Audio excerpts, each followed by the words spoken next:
International Joke Day falls at the half point in the year on July 1st.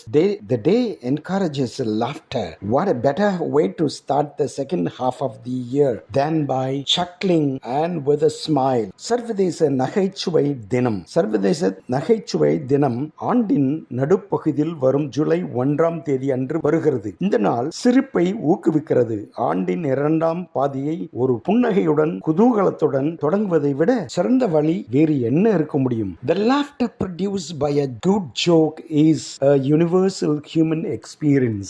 All cultures and all people laugh, and a good joke is one way to prompt laughter. And with that laughter comes good health. One pioneer in laughter research, William Fry, claimed it took 10 minutes on a rowing machine for his heart rate to reach the level it would after just 1 minute of hearty laughter. ஒரு நல்ல நகைச்சுவையால் ஏற்படும் சிரிப்பு ஒரு உலகளாவிய மனித அனுபவமாகும். எல்லா கலாச்சாரங்களும் எல்லா மக்களும் சிரிக்கிறார்கள். மேலும் சிரிப்பை தூண்டுவதற்கான ஒரு வழி நல்ல நகைச்சுவையாகும். அந்த சிரிப்புடன் நல்ல ஆரோக்கியமும் வளருகிறது. சிரிப்பு ஆராய்ச்சியில் ஒரு முன்னோடியான வில்லியம் ஃப்ரை ஒரு நிமிட மனமார்ந்த சிரிப்பிற்கு பிறகு தனது இதய துடிப்பு அடையும் அளவை அடைய துடுப்பு பயிற்சி இயந்திரத்தில் 10 நிமிடங்கள் தேவைப்படுகிறது என்று கூறினார். Helps you relax like a good massage, boosts your immune system and can help